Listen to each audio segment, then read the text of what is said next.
사무엘하 6장 말씀 함께 읽겠습니다. 다윗이 이스라엘에서 뽑은 무리 3만 명을 다시 모으고 다윗이 일어나 자기와 함께 있는 모든 사람과 더불어 바알레 유다로 가서 거기서 하나님의 궤를 메어 오려고 하니 그 궤는 그룹들 사이에 좌정하신 만군의 여호와의 이름으로 불리는 것이라. 그들이 하나님의 궤를 새 수레에 싣고 산에 있는 아비나답의 집에서 나오는데 아비나답의 아들 우사와 아효가 그 새 수레를 모으니라.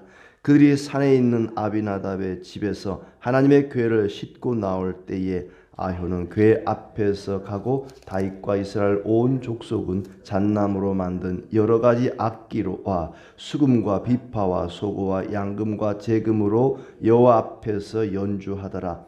그들이 나곤의 타작마당에 이르러서는 소들이 뛰므로 우사가 손을 들어 하나님의 궤를 붙들었더니 여호와 하나님이 우사가 잘못함으로 말미암아 진노하사 그를 그곳에서 치시니 그가 거기 하나님의 궤 곁에서 죽으니라.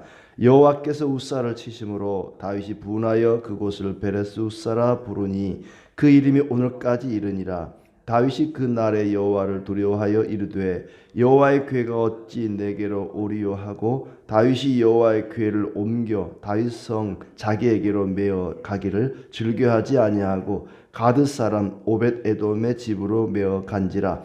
여호와의 궤가 가드 사람 오벳 에돔의 집에 석 달을 있었는데 여호와께서 오벳 에돔과 그의 온 집에 복을 주시니라. 어떤 사람이 다윗 왕에 아뢰어 이르되 여호와께서 하나님의 궤로 말미암아 오벳 에돔의 집과 그의 모든 소유에 복을 주셨다 한지라.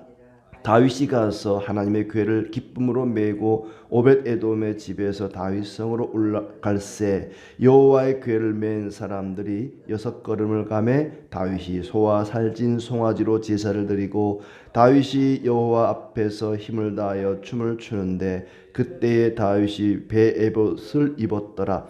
다윗과 온 이스라엘 족속이 즐거이 환호하며 나팔을 불고 여호와의 궤를 메어 오니라.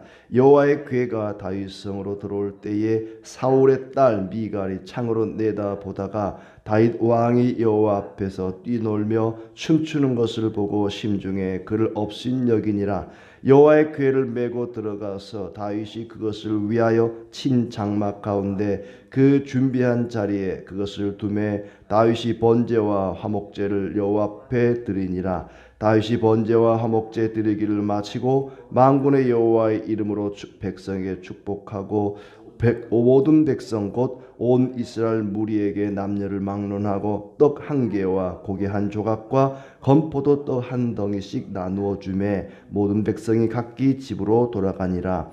다윗이 자기의 가족에게 축복하러 돌아오매 사울의 딸 미갈이 나와서 다윗을 맞으며 이르되 이스라엘 왕이 오늘 어떻게 영화로우신지 방탕한 자가 염치 없이 자기의 몸을 드러내는 것처럼 오늘 그의 신복의 계집종의 눈앞에서 몸을 드러내셨도다 하니 다윗이 미갈에게 이르되 이는 여호와 앞에서 한 것이니라. 그가 네 아버지와 그의 온 집을 버리시고 나를 택하사 나를 여호와의 백성 이스라엘의 주권자로 삼으셨으니 내가 여호와 앞에 뛰놀리라. 내가 이보다 더 낮아져서 스스로 천하게 보일지라도 네가 말한 바 계집종에게는 내가 높임을 받으리라 한지라. 그러므로 사울의 딸 미갈이 죽는 날까지 그에게 자식이 없으니라. 아멘. 예. 오늘도 주님의 은혜 가운데 평안하시기를 바랍니다. 다윗이 왕이 된 뒤에 맨 첫 번째로 한 일은 하나님의 궤를 모셔오는 일이었습니다. 블레셋과의 전쟁에서 하나님의 궤, 언약궤를 빼앗겨서 여태껏 방치가 되어 있었는데 다윗이 왕이 된 뒤에 그것을 찾아서 다시 다윗성으로 모셔드린 것입니다. 언약궤, 법궤, 하나님의 궤 여러 가지 명칭으로 불리우는데 지성소 안에 있는 그 법궤 상자죠. 그리 크지 않은 그런 상자인데 하나님의 임재를 상징합니다. 그 법궤 안에 십계명의 2 돌판과 또 만나를 담은 항아리와 또 아론의 지팡이 이것들이 들어있는 그런 강대상만한 넓이의 그런 덮개 하나님의 교회인데 하나님이 함께 하신다고 하는 하나님의 임재를 상징하는 그런 상자입니다. 이것을 모셔온다는 것은 하나님을 모셔온다는 그런 의미가 있습니다. 물론 하나님이야 어디든 계시지만은 하나님의 임재를 상징하는 거기 때문에 언약궤를 모셔온다는 것은 하나님을 그 나라 다윗이 다스리는 이스라엘 중심으로 모셔온다는 의미가 있죠. 그래서 이 다윗을 보면은 하나님 제일주의의 사람이었다. 가장 먼저 한 것이 언약궤를 모셔오는 것이었으니까. 그런데 이 언약궤를 모셔오는 그 일에 있어서 얼마나 좋은 일입니까? 경사스러운 일이죠. 그 일을 두고 앞뒤로 아주 충격적인 일 두 가지가 오늘 소개되고 있습니다. 먼저 1절을 보시면은 언약궤를 모셔오는데 무려 군인 3만 명을 모아서 데리고 갑니다. 3만 명. 적은 숫자가 아니죠. 전쟁을 하러 가는 그런 군대가 아닙니다. 이웃 나라와 싸움을 하러 가기 위해서 3만 명 데리고 간 거 아닙니다. 그냥 조그마한 상자를 가지고 오는 일에 3만 명의 군인을 동원했다는 것입니다. 그리고는 새로 만든 새 수레를 만들어 가져가고 그래서 아비나답의 집에서 새 수레에다가 언약궤를 싣고 가지고 나옵니다. 아비나답의 아들인 우사와 아효가 수레를 몰게 되겠죠. 소가 수레를 끌게 됩니다. 그런가 하면 5절에 다윗과 이스라엘 족속들이 여러 가지 악기를 동원했습니다. 굉장히 많은 악단을 조직한 거죠. 이 하나님의 궤를 모셔오기 위해서 만든 악단입니다. 수금과 비파와 소고와 양금과 재금과 여러 악기로 여호와 앞에서 연주하더라. 상상을 해보세요. 3만 명의 군인을 동원하고 새로운 수레를 만들고 소가 끌고 그리고 많은 악기 연주자들이 동원이 되어서 하나님의 궤를 모셔옵니다. 그러나 이런 모든 정성스러운 일들은 하나님 말씀에 근거했다기보다는 자기 상식에 이렇게 하면 하나님이 좋아하시겠다. 수레도 새로 만들고 악단도 동원하고 군인도 이렇게 많이 데리고 가면은 하나님이 얼마나 기뻐하실까? 하나님 말씀에 근거하기보다는 자기 상식과 여러 사람들의 의견을 모아서 그렇게 한 것입니다. 그런데 문제는 나곤의 타작마당에 이르렀을 때 일어납니다. 수레를 끌던 소들이 뛰어버린 거죠. 그러니까 수레도 같이 삐그덕거리고 이제 움직이게 되겠죠. 언약궤가 떨어질까 봐 우사가 얼른 그 하나님의 궤를 붙잡습니다. 그랬더니 하나님이 우사를 치심으로 우사가 그 자리에서 즉사했다. 다윗이 너무나 슬프고 두렵고 안타까운 마음으로 그곳 이름을 베레스 우사라 지었습니다. 제사장 외에는 언약궤는 손대면 안 되는 것이었습니다. 제사장들도 직접 언약궤에 손을 대는 것이 아니라 사방에 있는 고리에 막대기를 끼워서 어깨에 메고 옮겨야 되거든요. 근데 우사가 언약궤를 손대는 바람에 잔칫날이 제삿날이 되고 말았습니다. 너무 당황하고 두려운 다윗이 언약궤 옮기는 일을 잠시 중단하고 오벳 에돔의 집에 임시로 들여놓습니다. 그곳에서 석 달 동안 하나님의 교회가 머물러 있었는데 하나님이 오벳 에돔의 집에 그리고 오벳 에돔에게 복을 주셨다. 이 복을 주셨다는 얘기가 다윗의 귀에 들리게 됩니다. 그만큼 이제 하나님이 진노를 푸셨구나. 하나님이 화를 내셨는데 이제 마음이 누그러지셨구나 하는 것을 느꼈는 것 같아요. 그리고는 석 달 후에 다시 언약궤를 메고 옵니다. 12절에 어떤 사람이 다윗에게 아뢰어 이르되 여호와께서 하나님의 궤로 말미암아 오벳 에돔의 집과 그의 모든 소유에 복을 주셨다 한지라. 다윗이 가서 하나님의 궤를 기쁨으로 메고 오벳 에돔의 집에서 다윗성으로 올라갈세. 석 달 동안 아마 하나님 말씀을 연구했던 것 같습니다. 그랬더니 하나님의 말씀에 이 하나님의 궤는 사람이 함부로 손대면 안 된다. 하나님이 정한 법칙에 따라 움직여야 된다 하는 것을 알게 된 것 같아요. 민수기 4장 15절에 보시면 진영을 떠날 때에 아론과 그의 아들들이 성소와 성소의 모든 기구 없는 일을 마치거든 고핫 자손들이 와서 맬 것이니라.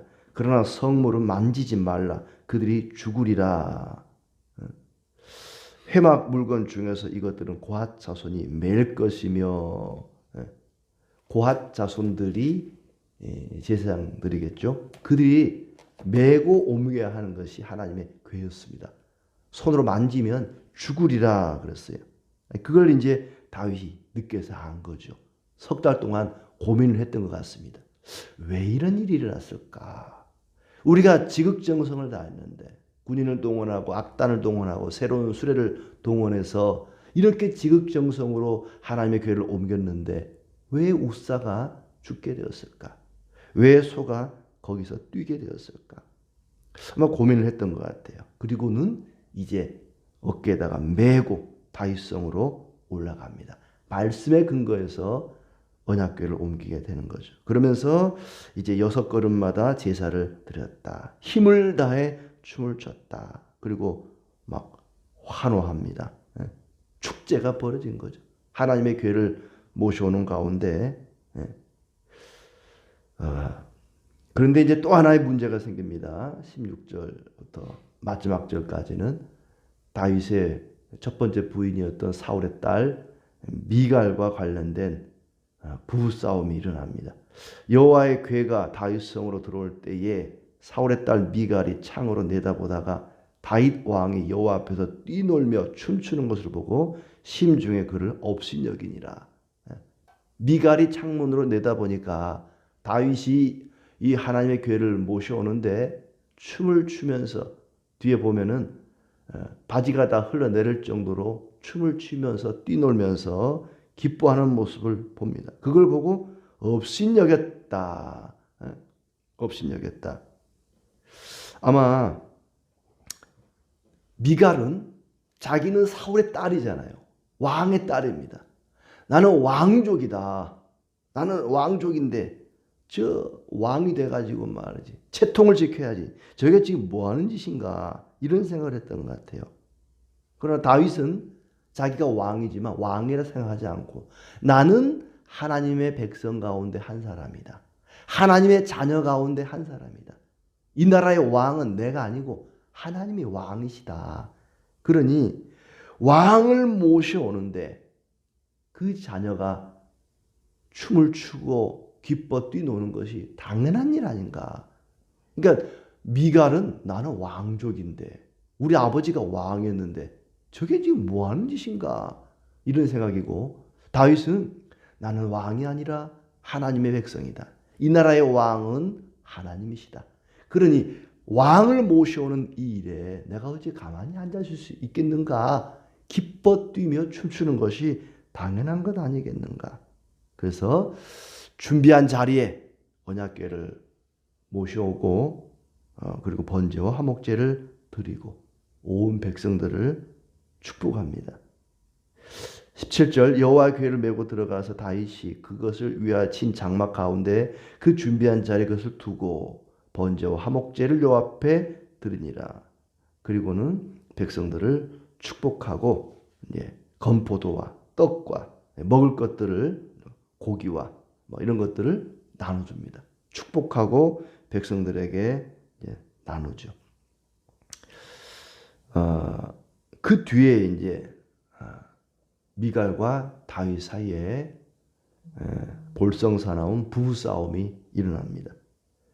이제 모든 하나님의 궤를 안치하는 일을 마치고 집으로 돌아옵니다. 다윗이 자기의 가족을 축복하러 돌아오매 사울의 딸 미갈이 남편에게 이제 한마디 하죠. 이스라엘 왕이 오늘 어떻게 영화로우신지 방탕한 자가 염치 없이 자기의 몸을 드러내는 것처럼 오늘 그의 신복의 계집종의 눈앞에서 몸을 드러내셨도다. 남편을 비꼬고 비아냥거리죠. 왕이 돼가지고 말이에요. 맨살을 다 드러내고 건달들처럼 그게 춤추고 그게 뭐 하는 짓입니까? 이렇게 남편에게 이제 한마디 쏴 붙였겠죠. 그러자 다윗이 대답합니다. 21절에 다윗이 미갈에게 이르되 이는 여호와 앞에서 한 것이니라.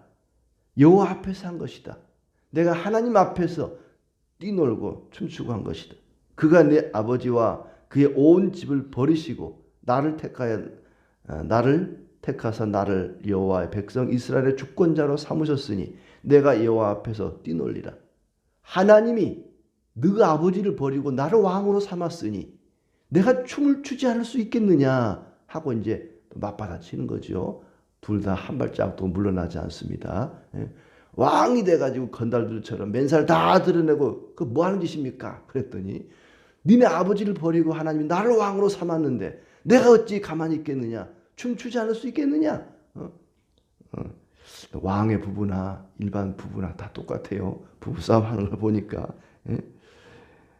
그러면서 이보다 더 내가 낮아지고 천하게 보일지라도 하나님을 기쁘시게 할 수만 있다면 나는 언제든지 맨살 드러내고 춤을 추겠다. 하나님을 영화롭게 할 수만 있다면, 하나님을 기쁘시게 할 수만 있다면 이보다 더 천하게, 건달들이 아니라 그보다 더 천하게 될지라도 나는 하나님을 찬양하고 춤추지 않을 수가 없다. 체면이 뭐가 중요하냐? 사람의 눈이 뭐가 그렇게 중요하냐? 하나님이 중요하지. 나는 하나님 앞에서 한 거다. 사람 앞에서 춤춘 거 아니고, 백성들이 뭐 내 옷이 내려가고 맨살이 보이고 말고 그건 중요한 게 아니다. 사람들이 나를 어떻게 보느냐가 중요한 것이 아니고 하나님이 나를 어떻게 보느냐가 중요하다. 나는 하나님 앞에서 춤을 춘 것이다. 이는 여호와 앞에서 한 것이다. 내가 여호와 앞에서 뛰놀리라. 사울은 사무엘에게 혼날 때 그런 말 하죠. 하나님이 나를 심판하고 말고 그거는 중요한 게 아니고 백성들이 나를 배신하고 떠나면 어떡합니까? 백성들이 나를 어떻게 보느냐 이게 중요합니다. 하나님이 나를 어떻게 보느냐는 중요하지 않고 백성들이 나를 어떻게 보느냐, 혹시 나를 미워하고 떠날까 그걸 걱정했습니다. 사울은. 그게 사울의 딸 미갈이 아버지와 꼭 닮은 거죠. 사람들의 눈을 의식하는 거예요. 백성들이 나를 어떻게 보나, 막 바지가 흘러내리고 맨살이 드러나 보이고, 이 채통을 지켜야지. 그러나 다윗은 백성들의 눈은 중요하지 않다. 사람을 왜 의식하느냐? 하나님 앞에서 나는 뛰는 거다. 하나님이 중요하다. 채통이고 나발이고 그건 필요하지 않다. 하나님 앞에서 내가 뛰는 것이다. 그렇게 다윗이 대답하는 것이죠. 그래서 미갈이 죽는 날까지 자식이 없었다. 죽는 날까지 이제 잠자리를 하지 않은 거죠. 다윗이. 한때는 미갈을 데려오라 불러놓고 이 일 때문에 대판하며 싸우고 이제 잠자리를 거부해서 죽는 날까지 자식이 없었다 얘기합니다. 언약궤를 모셔오는 일은 대단히 좋은 일이고 잘한 일이고 중요한 일입니다. 그러나 그 일을 앞뒤로 해서 아주 살벌한 일이 일어난 거죠. 우사가 죽기도 하고 미갈과 다시 대판 싸우기도 하고.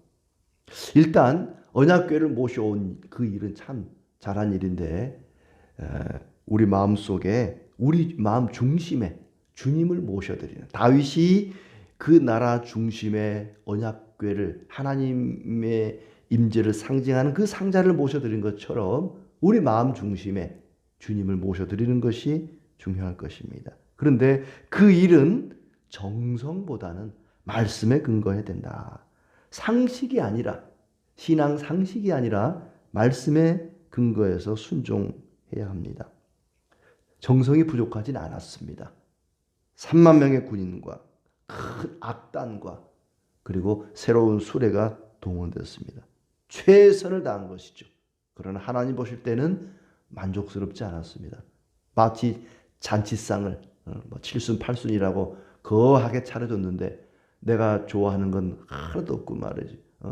이빨도 없는 어머니한테 고기만 잔뜩 차려주고 지들 좋아하는 것만 차려놓고 맛있게 드세요 하는 것처럼 상을 뒤집어 엎어버린 겁니다. 하나님은 나는 이런 거 기뻐하지 않는다. 내가 준비한 이 군인과 악단 새로운 수레 이건 내가 원하는 게 아니다. 제사장 30명만 와도 충분히 말씀대로 했으면 하나님 기뻐했을 겁니다. 근데 하나님께서 기뻐하지 않는 방식으로 말씀대로 하지 않으니까 상을 뒤집어 엎어버리신 거지요. 하나님의 방법대로 한 것이 아니고 이제 하나님 말씀대로 했더니 축복이 임했다. 말씀은 축복의 통로입니다. 말씀을 따르지 않으면 축복이 아니라 화가 임하는 것입니다. 하나님의 나라인 이스라엘에 하나님의 임재의 상징인 하나님의 교회를 모셔왔습니다. 하나님이 왕이라는 것을 다윗은 인정한 것이죠. 사울은 자기가 왕이라고 생각하기 때문에 그 하나님의 교회를 모셔오지 않았어요. 그냥 방치해뒀습니다. 하지만 다윗은 자신이 왕이지만 왕이라 생각하지 않고 하나의 백성이라고 생각했기 때문에 하나님을 왕으로 인정하는 의미로 그 언약궤를 하나님의 궤를 모셔왔던 것입니다. 우사가 죽고 충격적인 일이 일어났지만 그는 포기하거나 변명하는 것이 아니라 뭐가 잘못되었는지 연구합니다. 왜 그랬을까? 왜 하나님이 이렇게 하셨을까? 그리고 말씀을 통해서 자신을 고칩니다. 이게 잘못되었구나. 이걸 고쳐야겠구나. 궤라고 하는 거, 하나님의 궤는 어깨에 메고 와야 되는구나. 제사장들이 옮겨야 되는 것이구나. 하나님이 무엇을 기뻐하는지 알게 된 것입니다. 우리는 말씀을 통해서 하나님이 무엇을 기뻐하시는지를 알아야 합니다. 사람의 눈이 아니라 하나님의 눈을 의식하면서 우리는 기쁨으로 찬양하고 노래해야 할 것입니다. 오늘 하루도 하나님을 우리 마음 중심에, 우리 가정에, 우리 사업장의 주인으로 모셔드리고 하나님이 무엇을 기뻐하시는지를 말씀을 통해서 살피고 사람의 눈이 아니라 하나님을 의식하며 살아가는 우리 모두의 삶이 되기를 축복합니다.